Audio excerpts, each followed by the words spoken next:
Good day, ladies and gents. Welcome to the Fairway Fit Golf Podcast, where two friends get together to talk about how we are trying to look good, feel good, and play good. Let's go.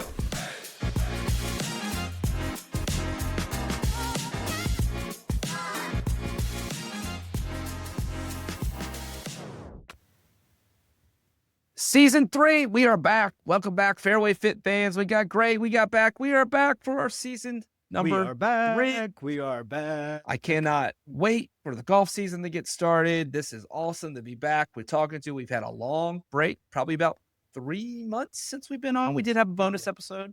We did. Right around 3 months. You know, it feels like yesterday since we were here. It does. It actually, I've been looking forward to getting back on the mics here, getting back on the camera, and we are back. Hey, season 3. The only good thing that about us being back is that we get to talk about golf. The only bad thing is that we still haven't hit our goals. That's why we are still on season number 3. And the fact that it's legitimately snowing right now. It is snowing right now. It is, and we'll talk a little bit about the winter and how it has been absolutely crazy here, probably for the last 4.5 weeks. It has been blistering cold, what we've been doing here. But we got a jam-packed episode for everybody tonight. We appreciate everybody coming on. Please, we are back. So make sure to hit our Instagram, hit our YouTube page, hit our subscribe, follow along and everything that we are doing. TikTok, the Everything app of X, formerly known as Twitter, I guess is what it is now. But check us out. We'll also check out our website. We've got all kinds of new apparel that went live right at the end of season number 2. We've had a really great 3 to 4 months, making sure that everybody is looking good, feeling good, and playing good as well too. So make sure to check us out at FairwayFitGolf.com. Check out our pro shop. Got a lot of great deals, and man, I tell you what, the stuff is incredible. I know you got some stuff on. I got some stuff on. We can't really keep people from talking about it. It's been exciting. But some announcements. Greg, what do we got coming up? Go ahead and share some quick things that we've got planned for the season number 3. Season number 3. We're bringing majors back. Competition always a big thing. Competition is everything. And it's not worth winning if you can't win big. This is the rubber match year. It is. You won year 1 majors. I won year 2 majors. I think this year it's bound to get more competitive each and every year. I think that, somebody's going to hit a stride, and maybe hopefully that's me, where I can kind of stop getting so many strokes against you and make it more so of a heads up match. Looking forward to those majors, obviously. We got some VSGA one-day events. All right. Yeah. One-day events. We played one last year. I did not make a scene and get kicked off the course, even though I was playing bad. But you were in the bottom there, so you have the only way to move up this year on those things. And I know we haven't locked any of those in. I know we've got some youth calendars. We got to double check everything, but I really did have the goal in my head to hit almost 3 or 4 of those. Yeah, this year. Let's face it. A couple of them are at courses that we play quite often. I know. There's one at Hidden Creek. There's another one at Bull Run. There's another one at Let's see, what was the other one that I was looking at? There's another one at Raspberry Falls. I'm not opposed to taking them one-day trips either, where we stay the night, get some prep in, and go down there. Get a little shut eye, have a beer beforehand. Definitely. So what else we have? We have the majors, going back to the 5 major series. We got the VSGA one-day events. One day it'll be USGA events, but not right now. Summer season. We're going to bring back the summer season. Yes. We do have a couple of weeks to get ready for the summer season, which, with the way the weather has been this year, that is a good thing. I have played, both of us have played probably the least amount of rounds going into this point than the last couple years. In all honesty, we had some bad weather, but not like this. And then what's the big one we got? 2 weeks from now, what were we going back to? Rolling down to Myrtle Beach again. Myrtle Beach, here we come. Fairway Fit Cup.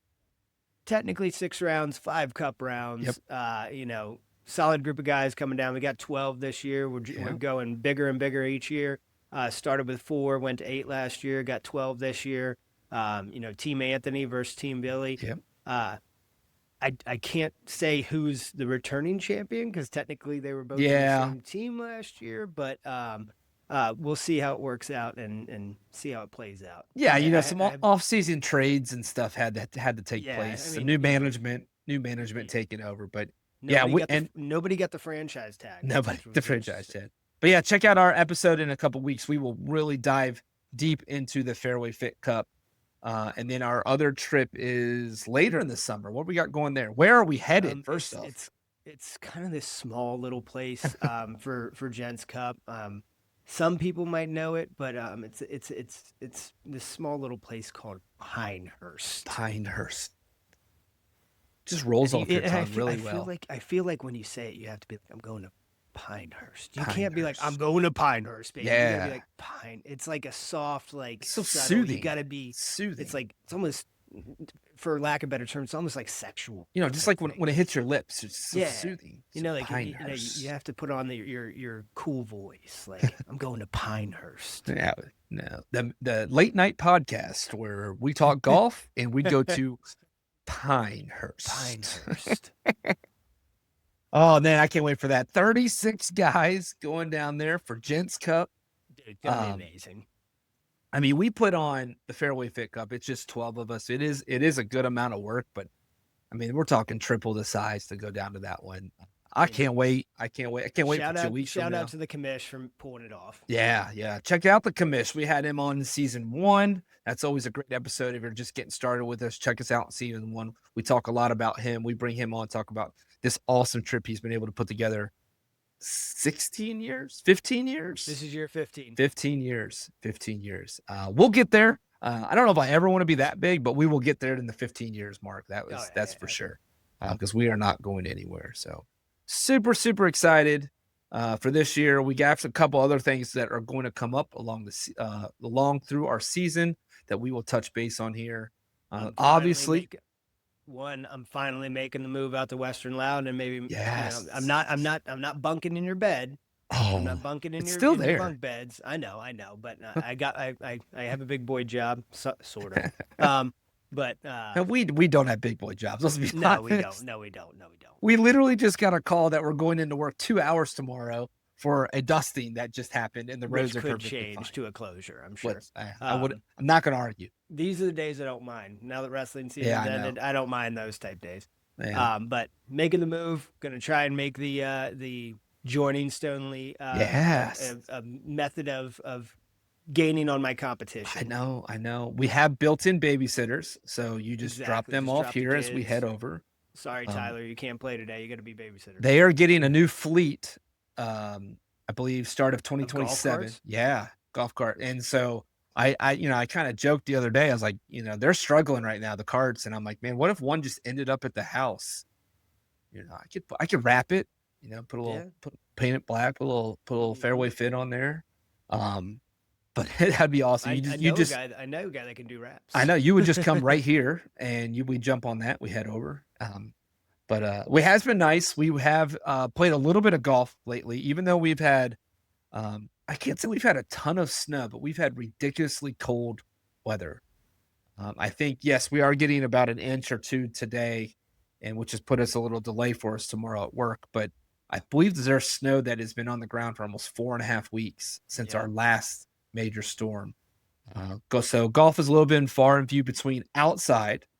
I have been able to attack the garage pretty heavily with my little guy and my oldest daughter who likes to go out there and swing it with me. So I have been able to swing it. I battled some injuries, hurt my back for about a week, cut my hand pretty bad. That's taken some time off, but other than that, bandsaw or maybe bandsaw. Rotary saw or something. Was I with you when I cut it? I think I was with Treon when I cut it one time working on his house, and I was like, remember that. I remember I was like, hey, look at this! Like, oh, that's my hand. Luckily, they're all still here, all 10 of them. All 10. So I'm still good to go there. But this weekend was crazy. We both got out and played some golf.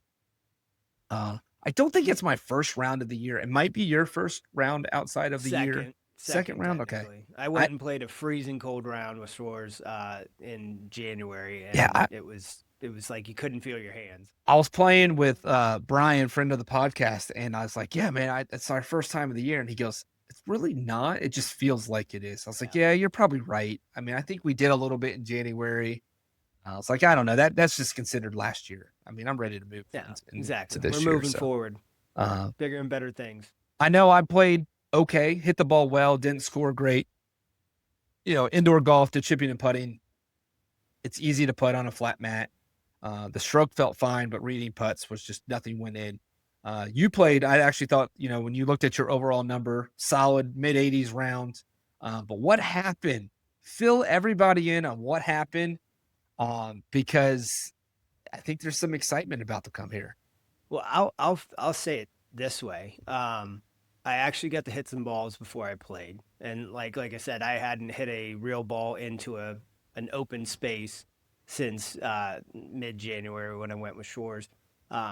So not to cut you off, but dude, I you're right, because on Friday I hit balls, Saturday I hit balls, and I played yesterday.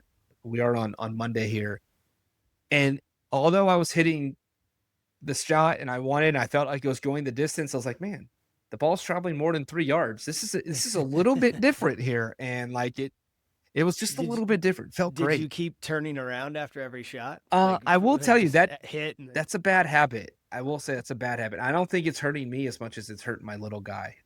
He tries to pop his head up and wants to see what's going on. But yeah. So Raspberry, right? Played at Raspberry. Grass range? Raspberry Falls. Grass. No, we were hitting off the turf mats. So it wasn't grass range that day. But basically, as I was hitting the ball pretty decently in the warm-up. But I literally told myself before I even went out there, I was like, I'm gonna swing it as I swing it, and I'm gonna play whatever ball flight I have on the range. And when I was driving the ball, I was cutting it. So I was like, all right, I'm gonna play a cut today. And you'll see me. That's my ball flight, even on irons now. I have really made a major swing adjustment. I'm trying to cut everything. Yeah, it's a little different. I do add some shanks in every once in a while, so I gotta work on that. But yeah, one ball flight is the way to go. And that's the thing, is I'm legitimately in my mindset that coming into this season is like, I'm going to try and hit balls before every round. Yes. Or at least after the first tee shot, I'm gonna play whatever comes out. I love it. I'm gonna plan to play that tee shot and that shape shot. So like I was cutting it a little bit. So, you know, I'm lining up on the left side of the tee box, and basically I'm aiming down the left side and started off pretty darn good. Drove, pretty darn good drive.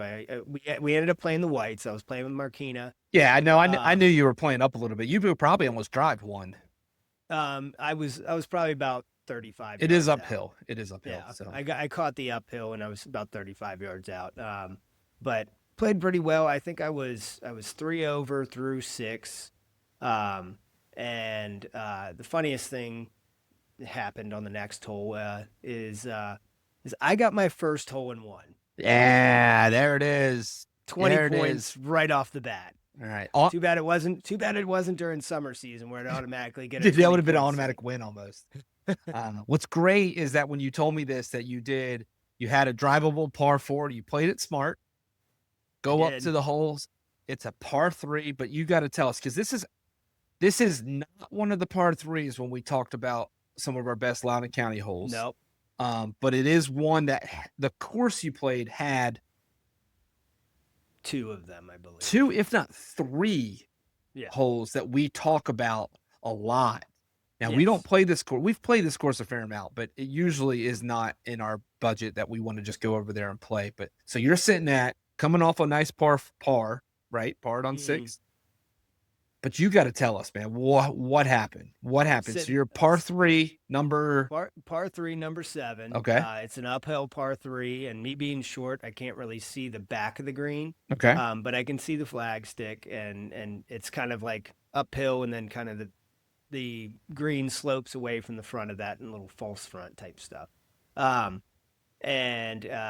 Wind was in the face. It was a red 156. Wind was in the face a little bit. Not a hellish wind or anything like that, but just enough for me to say, you know what, I'm going to go ahead and club up, grab an 8-iron. I was with Keena and his buddy, and then a random guy, shout out Matt, if he is listening.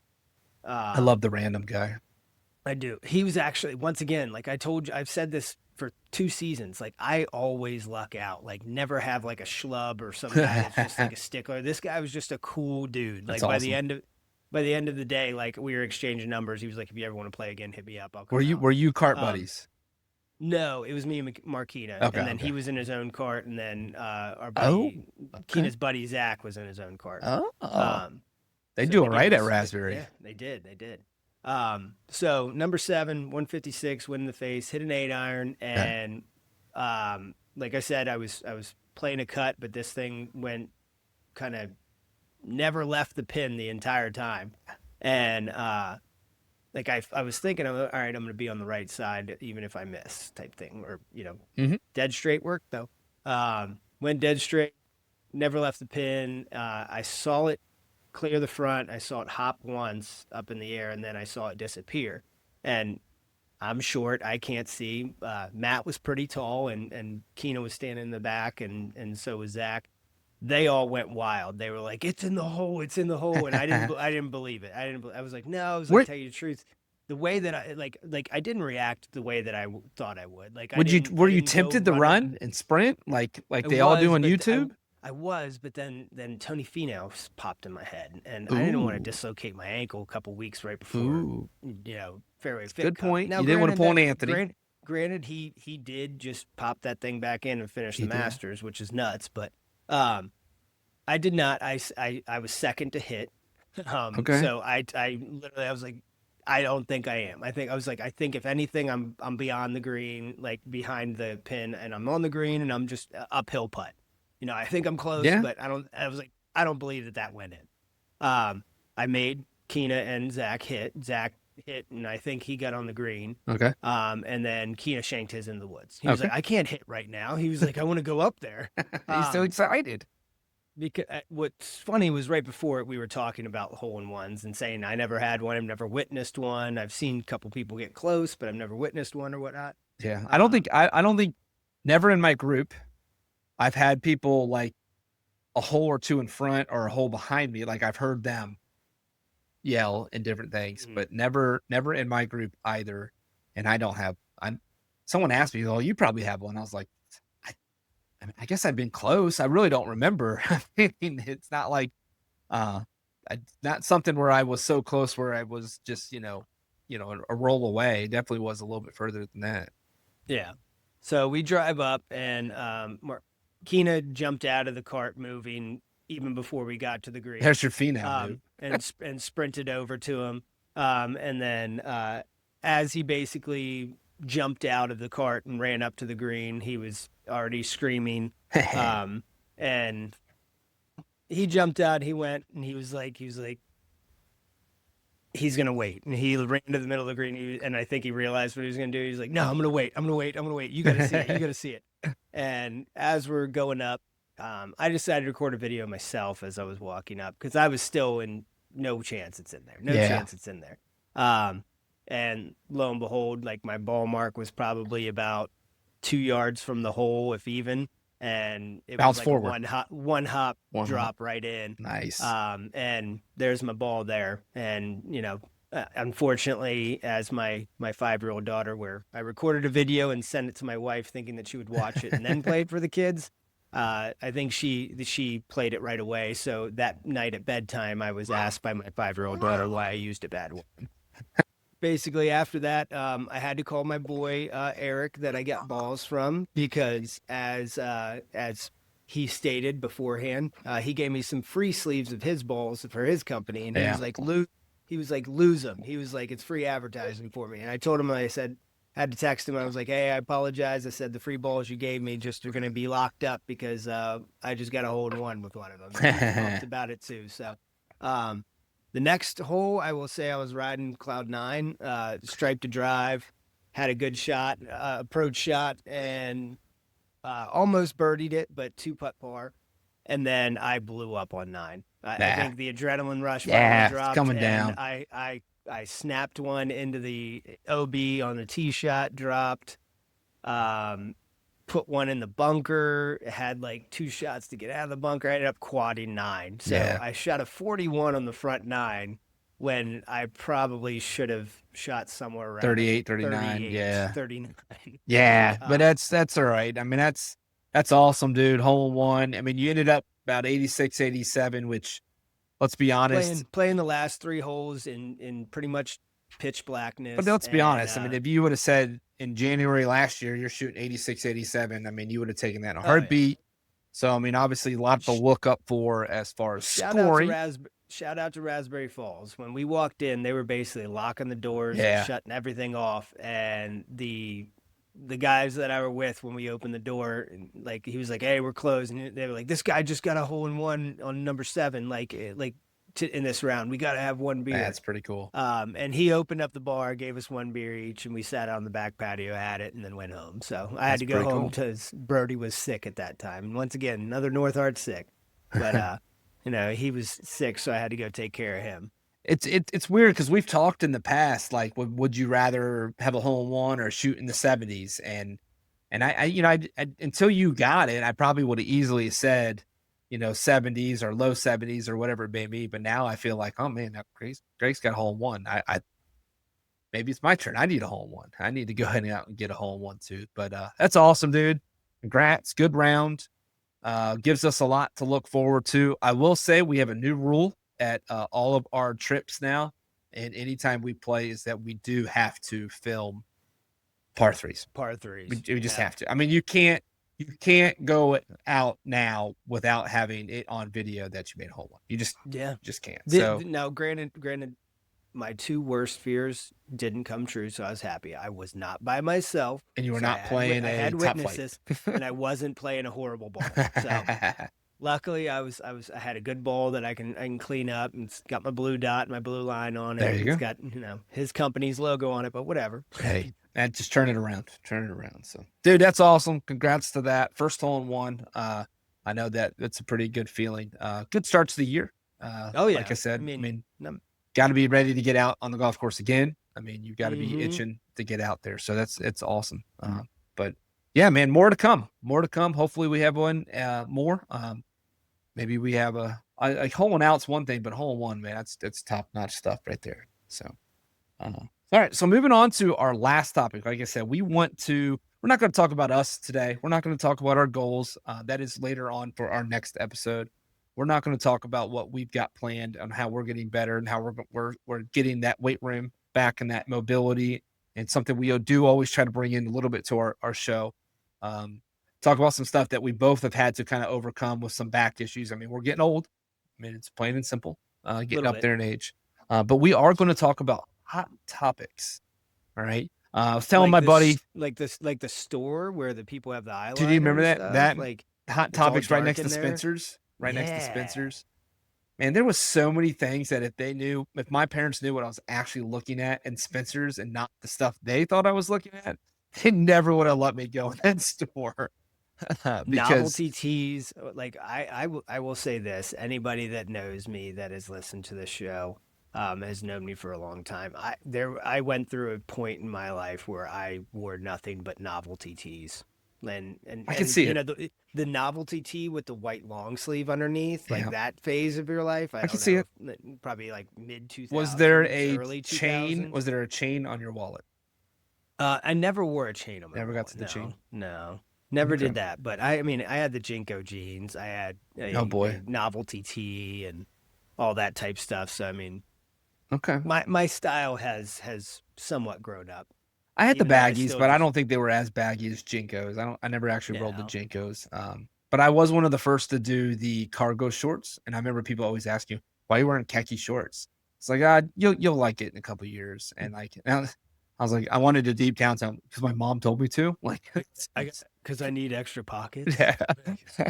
So, but yeah, all kinds of hot topics that we're going to bring up. And cargo we are either shorts, going to... Is cargo shorts on the golf course one of them? No, but we can start there in a moment. But we're going to we are either going to talk about if we are with it or without it. All right. Some of our answers are going to have to be explained a little bit. Some of them, you can guess probably right now which direction we would go. If you, as our listeners have any sort of debate, you want to talk about it, leave some comments below. We'll bring it up. We'll talk about it again. We have no problem going back and forth a little bit if we are something we really want to talk about. All right. So yes, we are back. We're going to talk about our hot topics. All right. And let's go ahead. We'll throw that one out there. I did not have that on my list. Cargo shorts on the golf course. For it or against it? I'm against it.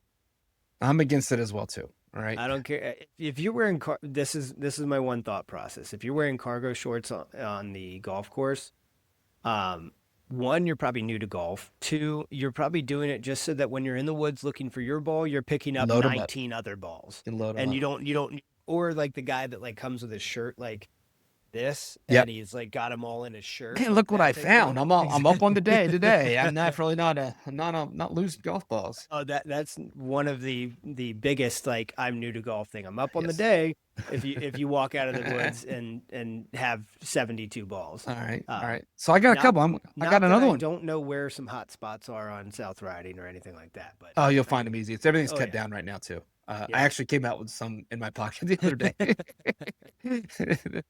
I don't pick up every wearing ball. Cargo shorts? No, I was not. I don't pick up every ball though. All right, let's we're going to piggyback on this. These aren't even on the list. All right, gym shorts.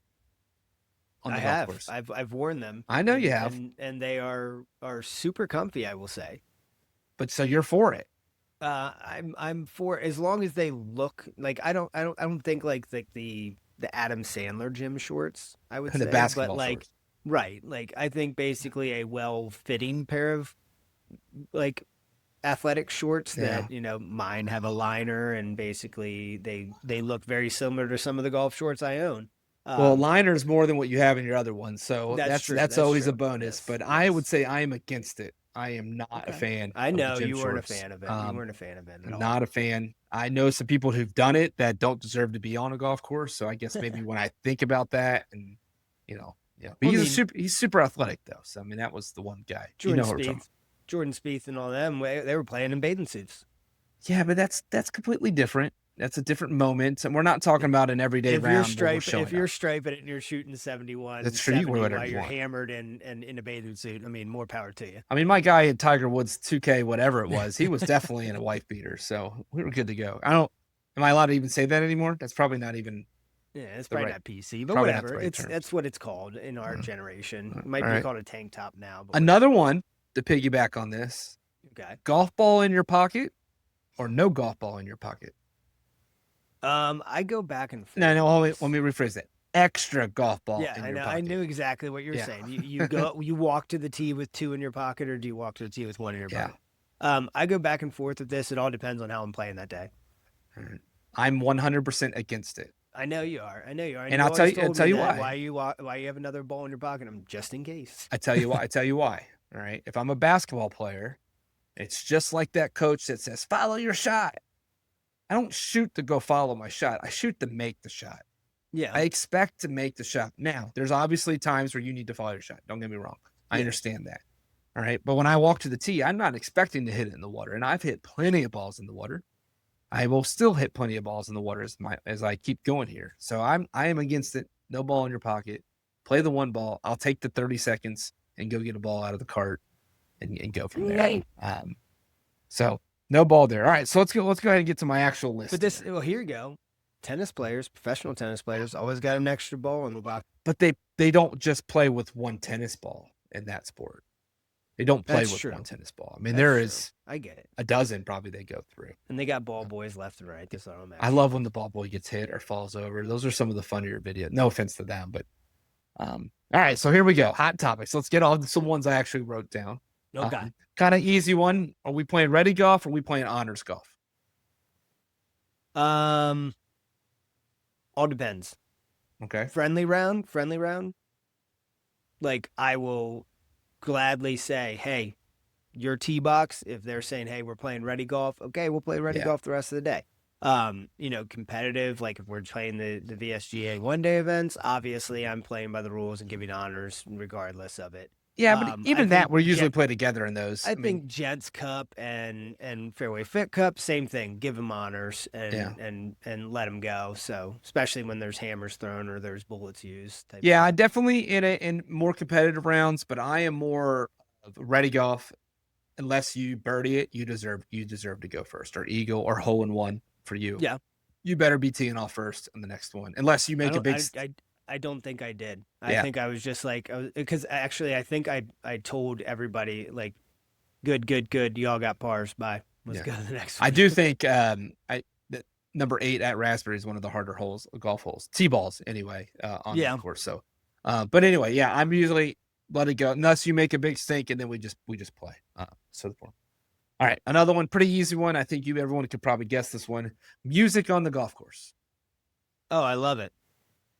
I love it. I'm with you as well. I am way too ADHD to have total silence on a golf course. I mean, I will say to this day, like, they were legitimately talking about stuff I can't talk about on the show.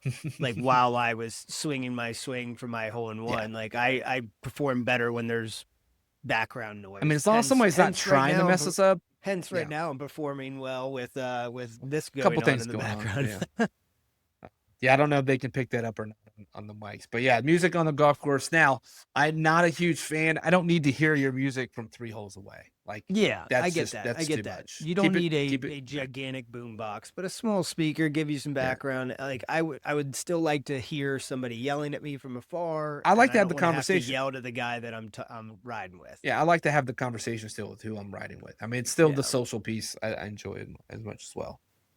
All right, here's one. I hope you agree with this one on me. Iron covers. Cool or not cool? Absolutely not. Absolutely not. Good, because if you showed up, I probably wouldn't play with you. The only thing that I would say that it might be useful for is maybe if like you're flying your clubs somewhere. So I have those. I wrap them in towels when I travel. Mm-hmm. Like I just wrap my clubs in towels when I'm traveling, and it's perfectly fine. Yeah, I actually do have them for when I travel, but they stay in my travel bag, and like that's where they are now, in the box on the shelf, because I don't plan on getting a plane anytime soon. Anyone at Fairway Fit Cup that you would think would have iron covers?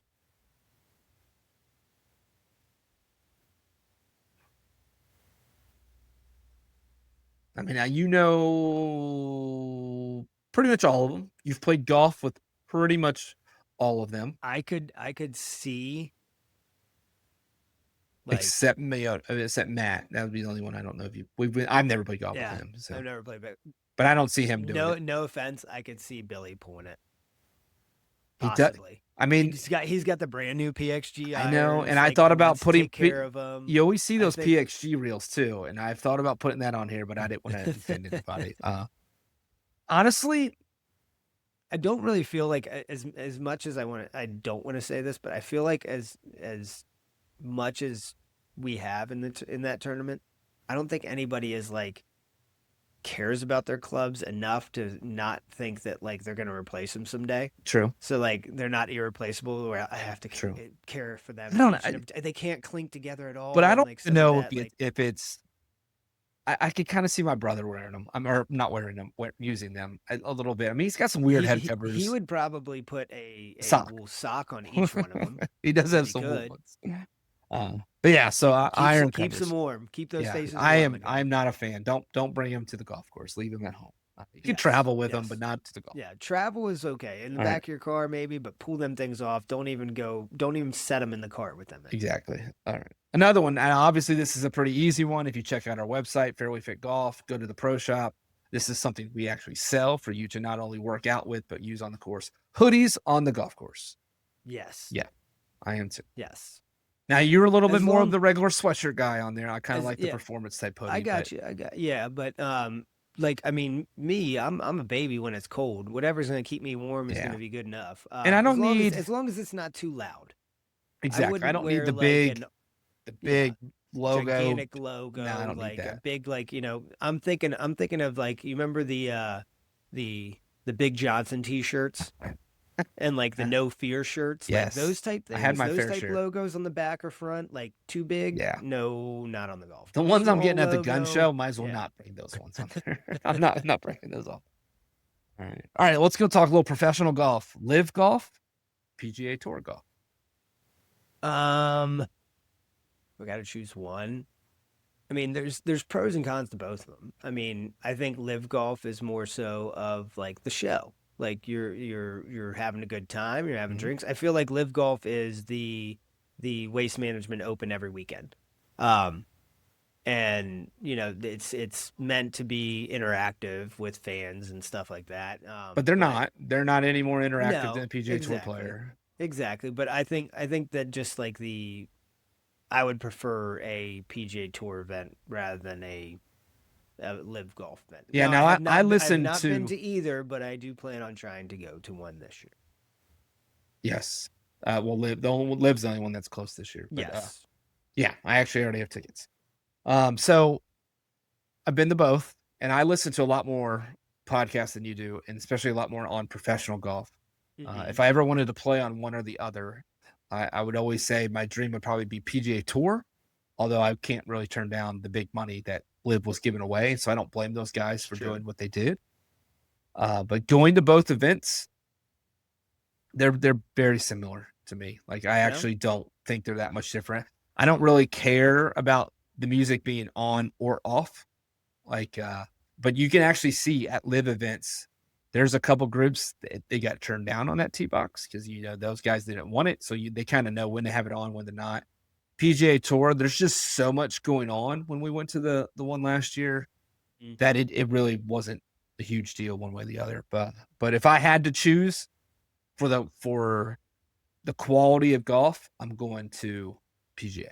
Yeah. And I would probably prefer, believe it or not, if it's not a big tournament, I would prefer Thursday, Friday, because I think they pair the better players up Thursday and Friday. A Saturday and Sunday, it's a little bit more scattered, so it's harder to see guys. LIV, I would go the first day as well too, because they put all the big names within like 3 or 4 groups, so you can watch one hole. That's pretty solid. And stick out. Now, but again, the next day it all scatters, and there was guys on LIV. I'm like, dude, I don't even know who you are. Now, obviously, it's that way on PGA, but when there's only 50 guys and you don't know who 10 of them are, it gets by you pretty quick. So, pretty easy one. I know this one. All right, walking or riding? Riding 100%. Does walking or riding, which one makes you a better golfer? Well, you always say walking. I do. Now I've walked a couple of holes before. I've walked like a back 9, like back when we had. I thought you were gonna say, well, I walked 7 and 8, but I don't walk on the others. Like, what are you doing? a back 9 here and there, but and like I've walked par 3 courses and stuff, and obviously that's all fine and dandy. But I mean, I think anybody that knows me and knows us knows that I like to have beers while I play, and I like to have a cup holder, and I like to. So the cup holder, you can always have the drinks, because all the bags nowadays, let's be honest, they have a almost a thermal little pocket, a cooler pouch. Yeah, cooler pouch is a better way to put it. So, but push cart. My push cart actually, since we use our push cart a lot for the kids events, and they need snacks, it actually has a cooler attachment. Okay. So I mean, that's something as well. You would be surprised. I think one course I never want to walk in my life is Stoneleigh, though. Yeah, but you will. I'm just telling you right now, you're going to. You when you see the bill every month, you're going to want to walk it as well too. So, all right, next one, pretty easy. Gimmies, for or against? Once again, this is kind of going back to like our honors thing. I would say super competitive match. If it's a legit gimme, yeah, sure. Like if it's tapping, yeah, go ahead and take it. But I mean, depending on how the pin placement is and stuff, I mean, you can get a little tricky with those type stuff. So I would say it all depends on the situation. If it's a super competitive round, if it's a round amongst friends, I mean, that gimme circle goes a little bit bigger and a little bit bigger every single time. I'm okay with gimmies. I don't really have a big issue with them. I would say if I started golf and there was no such thing of gimmies, I would actually be 100% okay with that as well too. Yeah. Like if it just wasn't a thing, take it away permanently. That is perfectly fine. But since they're out there, I don't really have a big issue with them. Golf's too hard as it is, and we're never going to be on tour. They give gimmies in the Ryder Cup. Yeah. But if you ask some people, they're not for that. So it's kind of crazy. I get you. All right, here's a little bit of a different one. May have to explain. All right. Do expensive putters make a difference?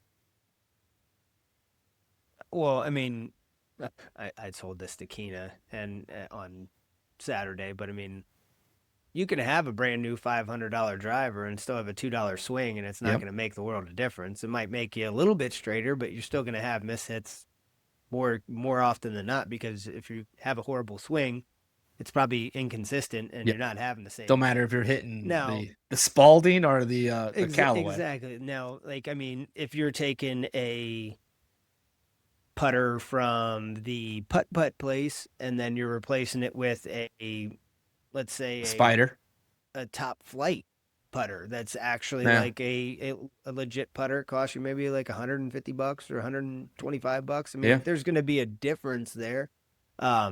Probably more so feel. You're going to have an adjustment period, obviously, but I don't think equipment's going to make you a better golfer. I think you need to learn how to swing and then get better equipment that's more situated for you. So adding to the next one, because I'm right there with you. I am a firm believer in look good, feel good, right? That is, and part of that is equipment.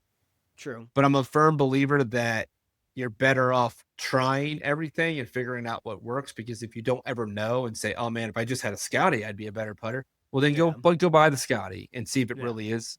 But this leads into the next one. Is getting fit worth it? I think so, 100%. Yeah. So, I mean, I think that kind of answers the one before as well, too. Get a putter fit for you. It could be your Spalding, top flight, whatever it may be. It doesn't have to be the $600 lap. Pulling something off the rack and basically. No, granted, I mean, if you're buying a lab, you're obviously getting fitted. Yes and no. I don't think you really buy a secondhand lab and then like figure it out. My brother did. Actually, I know a guy who bought a brand new lab. He's going with us to Fairway Fit Cup. Not only did it cost an extra $300 to get it moved a quarter of an inch, but he actually has put it back in his office and pulled out his old putter within the last week. Oh, wow. Yeah. So, and that is buying it brand new, and getting it fitted was that much more. He was like, I'll just make it work. But I think off the rack clubs is great to start with. 100%. Feel swinging and whatnot. But then like, obviously once you start getting better and more consistent and you're maybe having the same consistency problems where like your swing is the same, but you're having different ball flights or anything like that, I think getting fit will definitely help. I mean, 100%. I go back to my fitting where I was swinging an 85-gram shaft and I went all the way up to 130 in order to make myself better. But now, no, I obviously want to get new clubs sometime soon.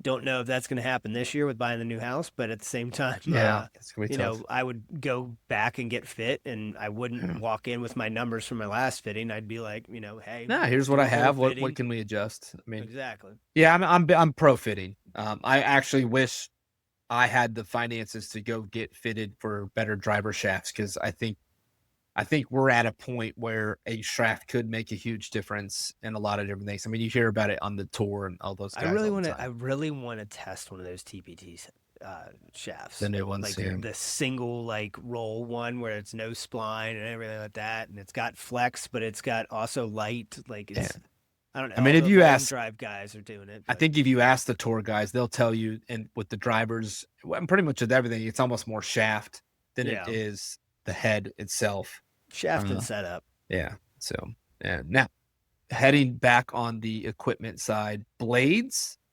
or what is it? Cavity backs, muscle backs, game improvement irons, if you will. Blades still scare the crap out of me. I think it's more of an eye thing for me, where like I'm just nervous when I look down at a blade. Like some of you, like your 150, your 100s, like 150s but they're not blades. They're actually not considered blades. I know, but they're a little bit cleaner. Now when I look at RP's clubs, those things are like, they look like paper thin. Yeah. And what is he? Is he the TaylorMade muscle MCs or whatever? Can't remember what he's playing now. He probably got new ones. Let's be honest. Yeah, he probably bought new ones this off season. But at the same time, like I definitely consider myself more of a game improvement. Like I feel like I would be somewhere between the T250s and 350s if I was I don't think you're there. I don't think you're there, but I'd say you could be 200s. I think you'd be more in the 200 range. But I bet you can hit mine. You just got to overcome that little bit of fear. I mean, that's not. All right, blade or mallet putter? Blade putter all day, every day. So you know me, I'm a tinkerer. I want like blade, mallet, ginormous, double ball. I want options. I want what's feeling well. But I have probably putted best with my blade. It is a double wide. I think is yours a double wide? No. Okay. But it's similar model Odyssey. Yep. I think mine's just the black one and whatnot. So pretty simple one there. Okay. All right. Now you can answer this one probably a little bit easier, a little more excited too. Hole-in-ones. Do they count on a par 3 course? I think obviously, 90% of hole-in-ones probably come on what? A par 3? No, not a par 3, a par 3 course. I think so too, because granted, so if we go out to Pebble and we play their little pitch and putt where every hole is within 80 yards, is that a hole-in-one? I don't know about that.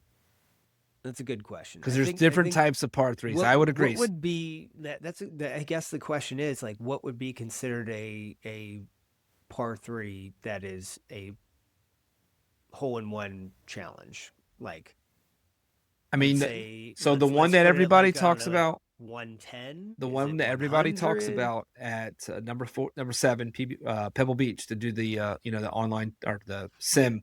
Yeah. That plays like 110. That's not a long one. Yeah. Obviously wind and all that stuff, and that one makes it difficult. But I don't know. I go back and forth on this one. I think if someone said, how many hole-in-ones you have? I'd be like, I have one on a real course and one on a par 3 course. I think I would just tell you. I may not say. That makes sense. And let's be honest, I don't have 17 hole-in-ones where I got to tell you 15 are on one and 2 or the other. But I would probably just admit, a couple of them are on par 3 course, and just it'd be like 4 of mine came on the 85. I've holed out. Cradle. I've holed out, obviously, probably a dozen plus times in my life, either from off the green or even out 100 yards out. But I don't have a hole-in-one, Right. and I don't say I hold out. Oh, I don't have a hole-in-one, but on par 4s, I've holed out from 130 yards. Yeah, which is, let's be honest, that's not much different than a hole-in-one. Will's first hole-in-one was on a par 4. Yeah.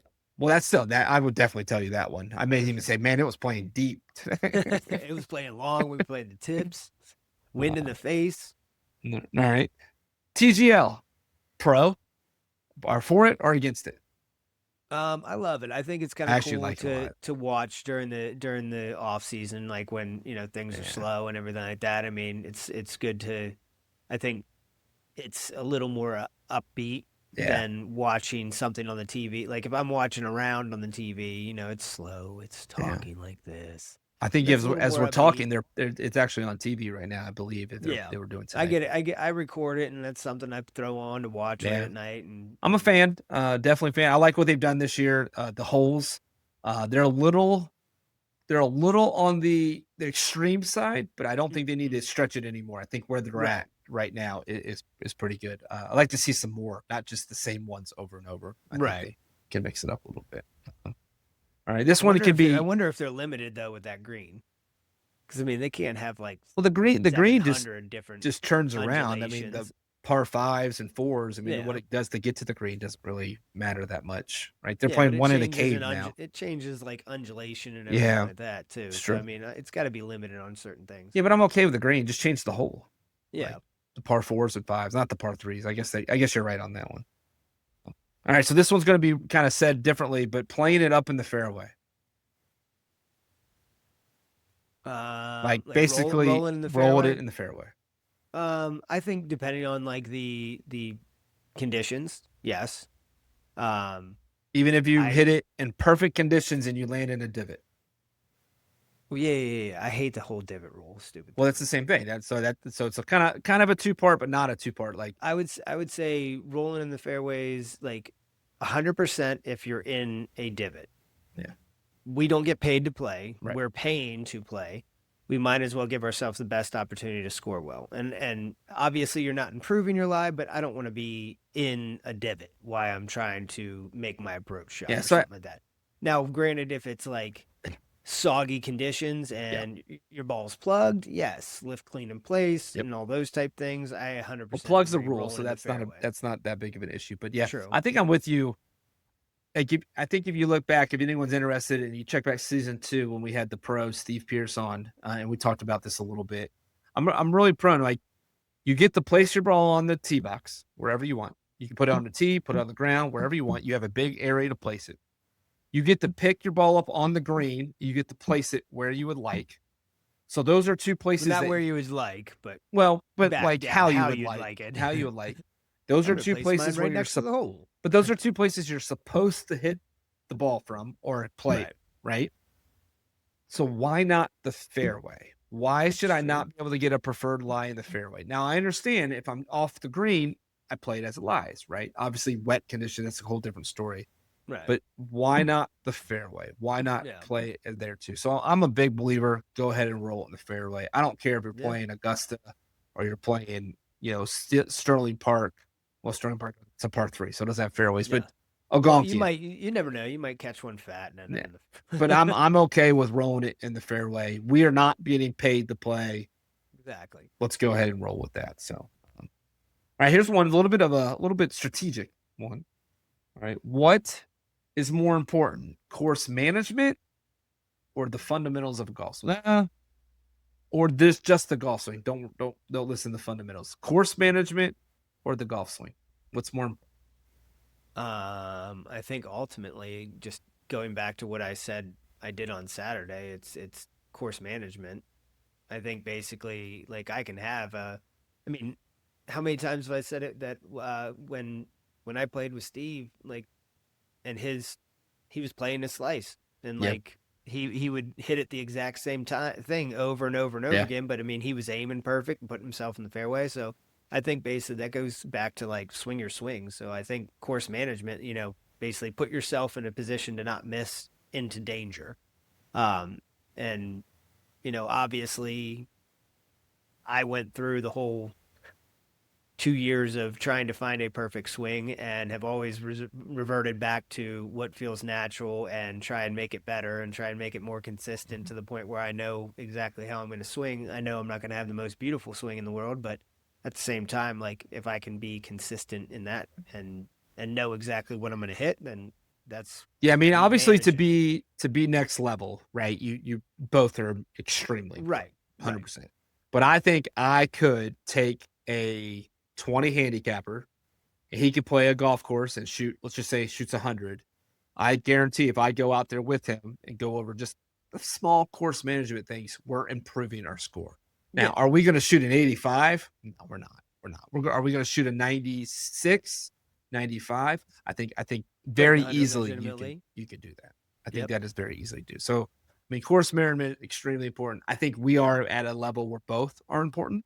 Ball contact is, I think ball contact's more important than working the ball, right or left. Consistent ball contact's more important there.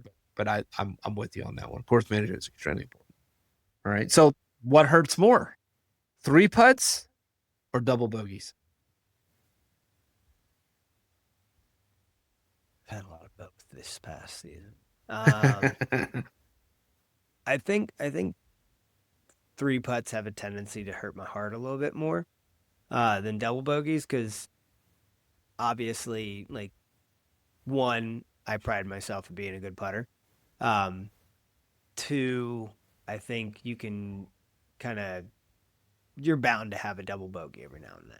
I don't think it makes or break your score, but if you're constantly and consistently triple, like, three putting, then it's going to be a big issue. Yeah, I think in the long run, if you're 3 putting, now obviously there are some good 3 putts. Right. Like, there are times that 3 putt is you're 60 feet from the hole, and but when we're talking your average 3 putt, there's more likely it's because you missed a putt you thought you honestly should have. Right. I agree with that. I can make a double bogey by 1 putting because I hit it out of bounds, or I shank something, or I duff something, or something like that. So I think when I walk off the green, mentally it makes me more upset 3 putting than necessarily making a double. I feel like a double bogey I can overcome. A 3 putt, it's a stroke I'll never get back. So we're basically in. I said 3 putts hurt Yeah, my heart. 100%. I think we agree. So Definitely. we're in agreement on that. Different way to put it, but definitely. All right. What's more important, playing or practicing? I'm just going to combine the two. Practice playing. Yeah, I mean, I've done both, and I've played more than I've practiced, and I've practiced more than I've played, and I've kind of ended up with the same thing. I think basically purposeful practice will That's get it. you better, but at the same time, you got to take it out on the course and play it as you will. So, I don't know. I like playing more. So I will say I enjoy practicing, but I still love playing. Well, we're again, we pay to play golf. Exactly. I mean, it's not like someone's telling us. So, I mean, obviously, if it's your job, it's a whole different world. The process is probably cool, just as much fun as playing, but 100%. And I do think if you get the opportunity, you're going to see practicing on the golf course. I don't think there's better than that. Yeah. And then practicing with a purpose. If I don't need to go out there and pound 7 irons, I need to go out there and trying to learn how to hit golf shots and different things. So, and there's always a time. I mean, off season, work on swing, in season, work on playing. There's some different things. So, all right, coming down to a couple more here. Competitive golf is more fun than casual golf. I might be in the middle agreement with you, but as much as I love competitive golf, I also love just going out there, shooting the S with the boys and playing a casual round where it's not no pressure on it. And like some of my best rounds have been kind of like, nonchalant, go out there, have a good time, not even pay attention to where I'm sitting or where I'm scoring, but playing good golf and being happy where I'm at, rather than added pressure of, I got to keep up with this, or I'm two strokes down or 2 holes down right now. I got to make sure I try and do something stupid. I don't disagree with you. I do think you don't play a lot of casual golf. Right. You play That's most why of your I round. enjoy it more. So I feel like I actually get a good balance where I am out there just playing with my little guy or different things, I guess. So it's a little bit different, but I think I don't think there's like these golf trips and the golf games that we play and the team stuff. There's nothing I enjoy more than having to try to come up with something at the end. So when you get to that side of the competitive, that's fun. I don't need to go play you, although we will probably play a dollar hole or something 5-5-5 or whatever it may be. Because even with the guys out here, we do that. Even if I'm playing a poo-poo round and I end up just contributing to their wife's Botox fund. So that's just where it goes out here. So, all right, couple more here. Is confidence more important than the fundamentals of golf? What's more important, having confidence or having solid fundamentals? It's catch-22. Okay. Because I can have confidence that I can clear that bunker and cut that corner and everything like that. But if my golf swing is not consistent enough in order to, like, as far as fundamentally sound, to be consistent enough to make that happen. But I'm gonna go with confidence, just because I need to be confidently swinging at every swing that I have. I don't need to be second guessing myself. I'm gonna go in the confidence direction on that one. More important than fundamentals. So I watch a lot of YouTube golf as well. I know that you're going fundamentals on this, and I just figured I'd go the complete opposite direction. No, that's not right at all. Well, I agree. I think both are extremely important. Don't get me wrong. I mean, we're teachers, so you can't say one is not. Fundamentals are very important, but so I watched a group. They're called the New Zealand Boys. There's a group of them, and they were playing with Max Homa. And now the New Zealand Boys, guys that try to make it on Asian Tour, they're hilarious to watch on golf. A couple of them, they all got their own channels, but when they get together, they get with a pro, and it was comical. And they talk about is how they shank it, or they almost swing and miss, and like, I'll never be on tour. I hit that off the heel, but they're in the fairway. Right. And he goes, and Max Homa, who obviously is a pro, established, solid career, maybe not playing his best right now, but he goes, it's so funny with their all's mindset. They hit a bad ball, but get a good break, and they talk about how much they suck. Where he's like, I hit a bad ball, I heel cut something low, thin, and I hit the fairway, and I tell myself, gosh darn it, I am so damn good at this game. I can miss hit a ball. I can miss hit a ball and still be in the fairway. And I'm like, I've seen that one before. that is a huge difference. You're talking about a guy on tour having success, and you're talking about guys that didn't make it. And now, that may not be confidence, that may be mindset, which obviously they could go hand in hand, but confidence is huge. Confidence is huge. And being able to let things go, being able to have confidence that you know how to play the game, your fundamentals are strong enough to be confident. So 100%. Kind of in the middle. I mean, as a teacher or coach, I will never say one doesn't go. You have to be confident. I mean, you have to have fundamentals. I mean, let's be honest. Confidence. I was a ball player, right? Ball players have egos. I mean, people think we're big A's. You know, it is what it is. But when I was in the box, I was the best hitter in the nation. There wasn't somebody with me. You know, I played in college where our coach in a 54 game season. 56 game season, he probably had 51 different lineups. Like, you were all over the place all the time. And I remember maybe you had a bad game or a bad 2 games, you're hitting 7th or 8th. I told myself, well, I'm the best damn 8-hole hitter in the nation today. Like, that's what I was going to be for my team. So yeah, I think they go hand in hand. So not exactly opposite of you, but I do think confidence is extremely important. Can you be overconfident? Yeah, I definitely think you can be overconfident. 100%. I'm gonna hit a flop shot from 10 yards out. Yeah. Or from the or hit a flop shot from the fringe with nothing in front of you, and you just want to look cool. So, all right, is drinking a part of the golf game?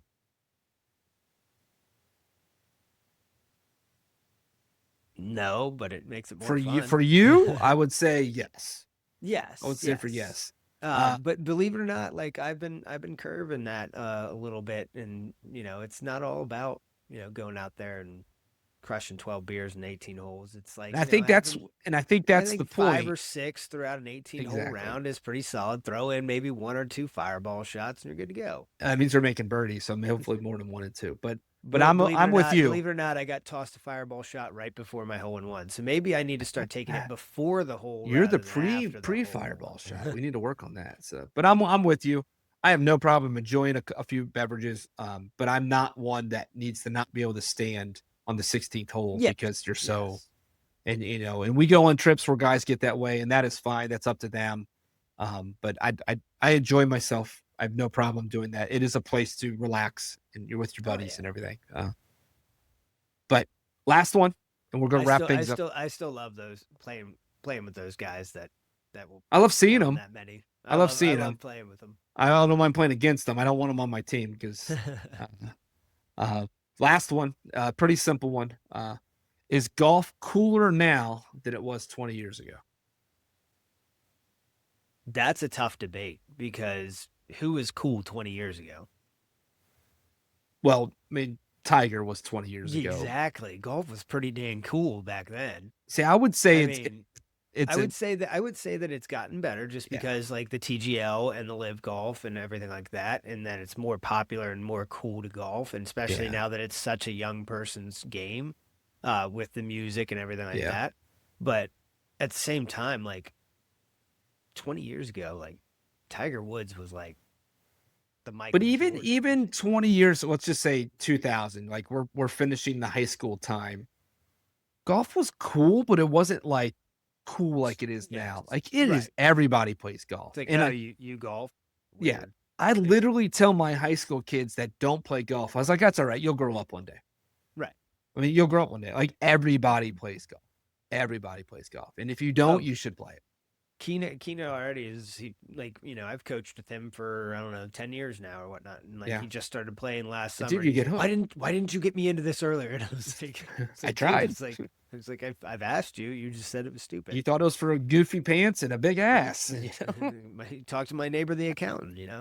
So, but those are our hot topics. Hopefully you guys like them. You can debate with us. If you like something, check out in the bottom. Check out our social media, Instagram, the formerly known as Twitter, X, the everything app, whatever you want to call it, YouTube, TikTok. We are out there. Share, like, follow, tell your friends. Check us out at Fairway Fit Golf. Check out our pro shop. Make sure you look good, feel good, and make sure you are ready for the golf season because it is here.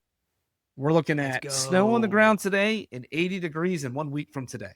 All right. That's what it's calling for. I can't wait. Get out there, look good, feel good, play good. But until next time, check us out. We'll talk about what we've got planned for ourselves as we enter season number 3. Peace.